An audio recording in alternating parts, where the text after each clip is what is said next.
su experiencia. En este programa existen dos clasificaciones, la A y la B. La A es para aquellas personas que no califican porque no tienen la experiencia mínima, o sea, no califican para la residencia. Esas personas califican para el permiso de trabajo.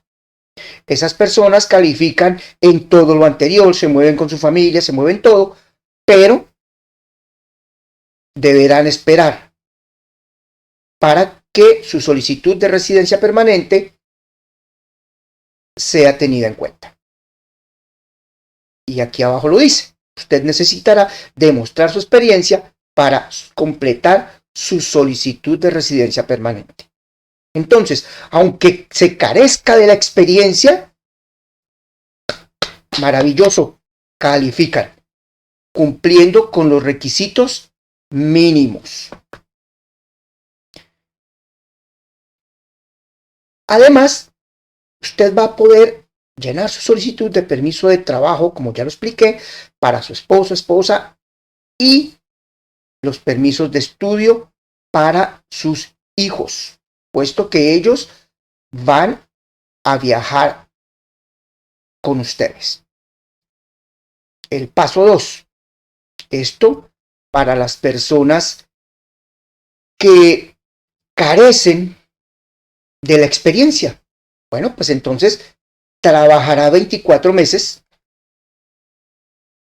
bajo su permiso de trabajo restringido. Como les digo, personas así, lo más coherente es evitar cambiar de trabajo. Y ya verán el por qué. Tiene que notificar, o sea, allí en la parte de abajo tenemos uno de los primeros por qué. Porque tiene que notificar a Migración que ha trabajado 24 meses en el área y tener una prueba que luego veremos cómo la puede conseguir. Entonces aquí está, debe notificar. Si esta persona vive cambiando de trabajo, yo por lo menos pienso, si una persona por cuestión que sea peleó con su empleador, entonces me voy por otro trabajo porque es que ese es mi derecho de acuerdo a la ley. Y luego le voy a decir, oiga, venga, yo trabajé con usted, dígame que trabajé bien o que cumplí con mis requisitos. Posiblemente diga no. Entonces, las puertas siempre dejarlas abiertas. Es no decir, voy a obligarme a estar en un trabajo que no me gusta o en un lugar que no me gusta por cumplir con el requisito, sino siempre dejar las puertas abiertas y tener la oportunidad de recibir esa documentación. Y como hemos dicho, entonces ustedes al momento de hacer la solicitud de la residencia, pues la hacen en conjunto con su familia. Ahora, si usted está en Canadá, dijimos al principio que las personas pueden hacer solicitudes estando aún en Canadá como turista, estudiante internacional, trabajador temporal, que se le va a vencer su permiso de trabajo y no pudo que su empleador le diera el trabajo, le diera otro contrato, cosas así. Entonces, se utiliza el mismo procedimiento del paso 2, o sea, adquirir la experiencia, 24 meses. Y entonces, luego, para cumplir eso, debe cumplir además con todos los requisitos que se han hablado en el video. Si esta persona es un trabajador, pero que no habla inglés porque no le interesa, porque la empresa no quiere, o discúlpenme de aquellos trabajadores que llegan utilizando la ETA y no me importa que el idioma, porque es que yo allá consigo trabajo y he trabajado tal, y no les importa el idioma, entonces obviamente que no califican. Personas que se han quedado más del tiempo necesario y entonces ya se convirtieron en irregulares, pues tampoco califican. Entonces siempre se debe cumplir con los requerimientos mínimos. Es por eso que yo siempre les hablo, por favor, prepárense y lleguen de manera legal y procuren siempre estar de manera legal en territorio canadiense. Ahora bien, vamos a hablar de los requerimientos para el empleador. Casi nunca se habla de los requerimientos para el empleador, pero una de las causas por las cuales el programa antiguo de cuidadores fue cancelado fue a raíz de los empleadores. Y lo hemos tocado en muchos videos en este canal donde se habla de la esclavitud. Y la esclavitud, y me van a dispensar, es no esas personas de color que tenían grilletes y que les daban de rejo todo el día. Hay esclavos conscientes que aceptan estar en esclavitud porque por el desconocimiento me tocó. Entonces, esto le pasó a muchas señoras, a muchos empleados cuidadores. Como estaban en una casa, entonces básicamente el empleador les impedía salir, les pagaba el sueldo que no era, las condiciones de trabajo eran incorrectas, todo esto, y sencillamente no existía una norma que protegiera a esas personas, y más aún que esas personas estaban intimidadas dentro de una casa y por esa razón difícilmente demandaban a alguien, pues porque el poco dinero que me dan lo envío a mi país para mantener a mi familia, porque esta es la máxima razón de muchas de esas personas. Entonces prefiero estar aguantando hambre aquí, pero que mi familia en mi país esté bien y quedarse siempre en silencio. Muchos casos se vieron de eso y muchas asociaciones canadienses humanitarias se percataron de eso, asociaciones femeninas se percataron de eso, asociaciones de derechos humanos se percataron de eso y propusieron al gobierno, al Estado en este caso, porque el gobierno es cambiante, que se tuviera en cuenta a los empleadores también dentro del programa. Entonces, se le exige a los empleadores elaborar un contrato laboral. Por eso ahora es tan importante la oferta laboral. Es ese contrato.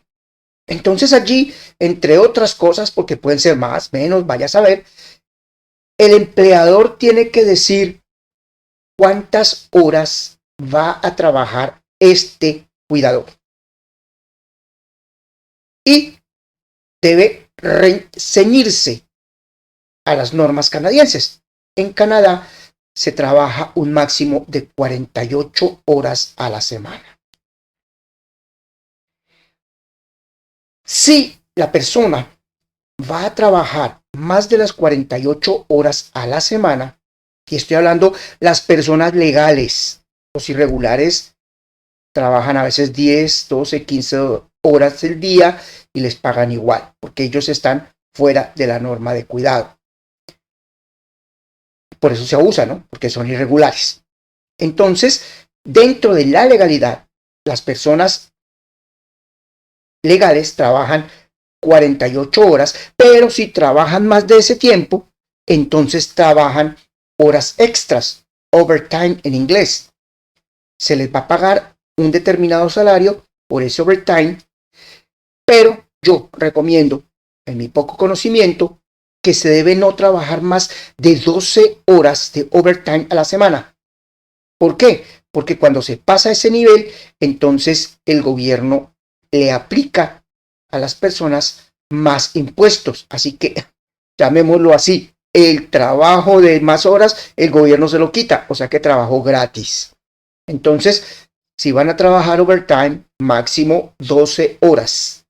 O sea, sería allí 50, 60 horas.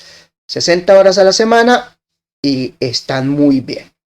Debe igual hablar en el contrato del salario. ¿Cuánto salario va a ganar ese empleado?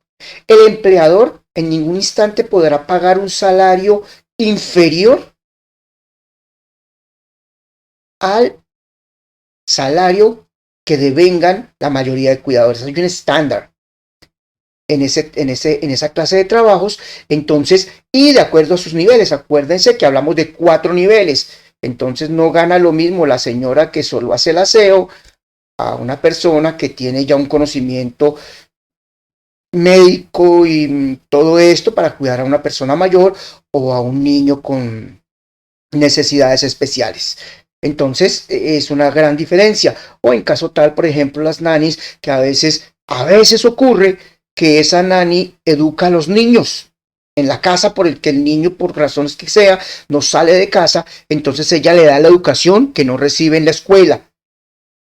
Entonces ella ya es una profesora, recibirá un salario acorde a su función, pero nunca menos de lo que ganan fuera, un profesor fuera, un enfermero fuera, un médico fuera. Bueno, en este caso no califican los médicos, pero sí un enfermero, unos cuidadores y todo eso. Deberá además en el contrato hablar acerca de las funciones de este cuidador. Es no que yo contrato a una enfermera para que cuide a mi papá que está en cama y que necesita cuidados. Entonces ya lo contrato y cuando esté contratado le digo, mire, usted tiene que lavar la loza, lavar el piso, hacer el almuerzo, lavar la ropa, sacar el perro a miar y cuidar al anciano. Porque eso no está dentro de las funciones de una persona contratada para cuidar a un anciano o cuidar a un niño con cuidados especiales o una profesora que va a educar a un niño. Tampoco a la señora que hace el aseo le va a tener que decir, necesito que usted conduzca el carro y vaya y haga mercado. Eso no está en sus funciones. Entonces él tendrá que especificar uno a uno cuáles son las funciones claras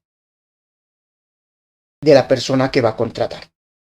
Obvio que algunas personas dirán, yo hago lo que sea para lograr el trabajo. Eso ya queda a criterio personal. Pero igual se puede llegar a una negociación. Señor, usted necesita tal, ese no es mi trabajo, es no mi función, pero estoy dispuesto o dispuesta a hacer una sección con usted y en tales y tales condiciones lo hago.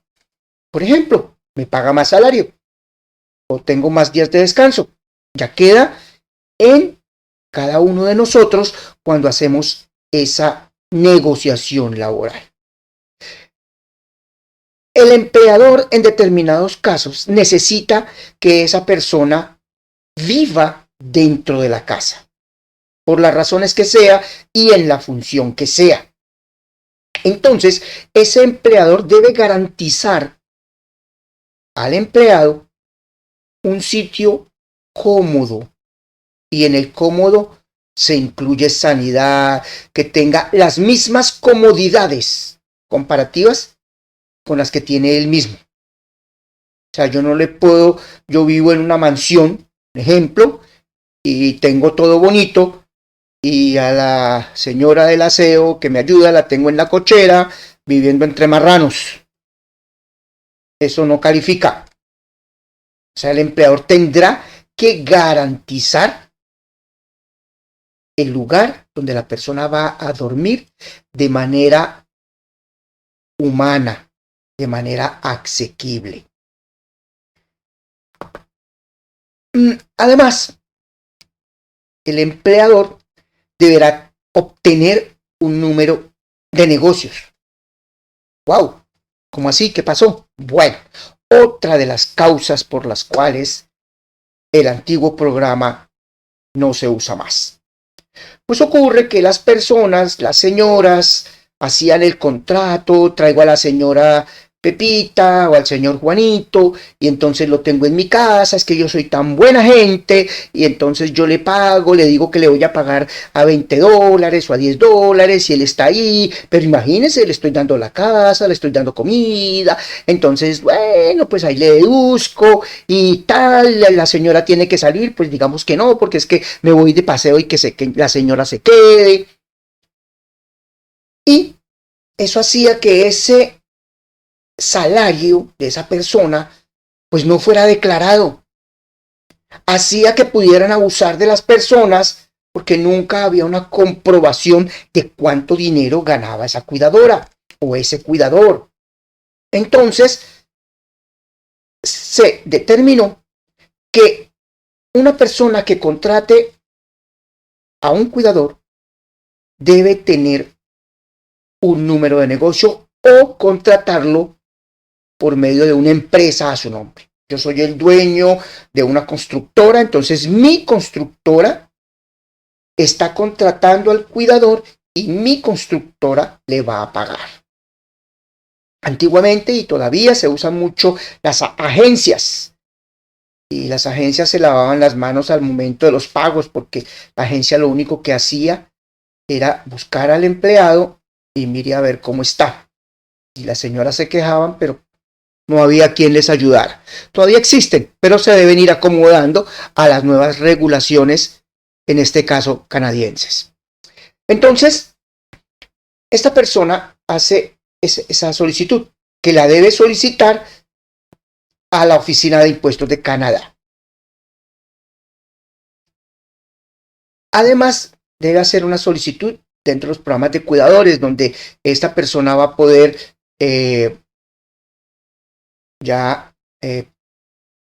hacer solicitudes laborales, hablar en la web, utilizar diferentes medios, contratar a una agencia. Yo contrato una agencia como intermediario para que me consiga una persona que venga a mi casa. El señor ya cumple con ese requisito de tener su número de negocio y ya puede contratar la empresa, y ya la empresa que esté de intermediario no puede hacerse de la vista gorda cuando una persona se vaya a quejar allí. Además, esta persona con ese número puede emitir los recibos de pago quincenal, semanal, mensual, como lo determinen en el contrato laboral, a sus empleados, incluyendo el pago de vacaciones, otra cosita que antes no se hacía. Entonces, la señora o el señor que trabajaba al destajo, llamémoslo así, se iba de vacaciones porque, vea, señor, ya yo trabajando tanto, entonces, qué pena. Sí, váyase tranquila esas de ese 15 días y le da ahí le ayudo con esto, una semana, $200, chévere, usted es buena gente. Ahora es obligatorio, cada año la persona tiene vacaciones. Obviamente la puede acumular a los 2 años, entonces, listo. Esta persona con ese número también tiene que cumplir con las obligaciones de ley, o sea, hacer las deducciones que están prescritas en la ley económica canadiense y en los programas de cuidadores. Entonces, el cuidador también tiene que pagar impuestos y pagar deducciones. Al final de año, con ese número de negocios, el empleador debe dar al empleado un formulario que se llama la T4. En ese formulario, entonces, se comprueba cuánto salario recibió esta persona. Aquí está declaración de salario declarado. Cuántas deducciones fueron pagadas. Y de esta manera, el empleado puede hacer su declaración de impuestos. Cuando una persona recibe un permiso de trabajo, recibe a la vez un número provisional de social. El social es el número con el cual nosotros los canadienses pagamos impuestos. Entonces, como pueden ver, estos nuevos programas piloto para los cuidadores les están dando garantías a los empleados y garantías a los empleadores. Le está dando la oportunidad de traer a su familia, le está dando la oportunidad de que sus hijos reciban una buena educación y en el futuro van a poder, cuando ya sean residentes, porque ese es el propósito del programa y el propósito de nuestra inmigración, entonces llegar a ser residentes. Y si mi hijo ya siendo residente quiere estudiar, pues va a recibir las ayudas de ley que tenemos todos los canadienses, además del servicio médico gratuito para todos los que son residentes y ciudadanos. Entonces, como pueden observar, es una buena oportunidad. Pero el gran secreto, obtener un contrato laboral basados en nuestra búsqueda, en nuestra disciplina, basados en una carta de presentación excelentemente preparada, una hoja de vida excelentemente redactada. Acá en el canal hemos hecho videos acerca de las sugerencias o formas sugeridas de cómo crear nuestra hoja de vida y cómo crear nuestra carta de presentación. Igual, también en el canal les hemos dejado sugerencias de cómo aprender el idioma inglés o francés para que podamos calificar de la manera correcta. Espero que este video sea de su agrado. Espero las preguntas, puede que aparezcan muchas dudas, entonces espero todas las preguntas que puedan para que nosotros tengamos el privilegio de resolverlas. Cuídense mucho, cuídense mucho, cuídense mucho.